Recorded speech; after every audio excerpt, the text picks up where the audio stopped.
వరిపుల సత్యప్రభ అనే నేను శాసనసభ సభ్యురాలిగా ఎన్నికైనందున శాసనం ద్వారా నిర్మితమైన భారత రాజ్యాంగం పట్ల నిజమైన విశ్వాసం, విధేయత చూపుతానని, భారతదేశ సార్వభౌమాధికారాన్ని, సమగ్రతను కాపాడుతానని, నేను స్వీకరించబోయే కర్తవ్యాన్ని శ్రద్ధాశక్తులతో నిర్వహిస్తానని దైవసాక్షిగా ప్రమాణం చేస్తున్నాను.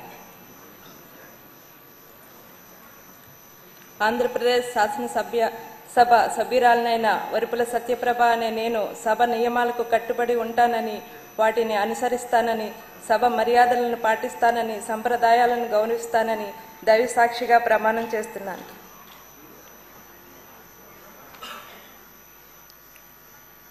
శ్రీమతి సింధూరారెడ్డి పల్లె.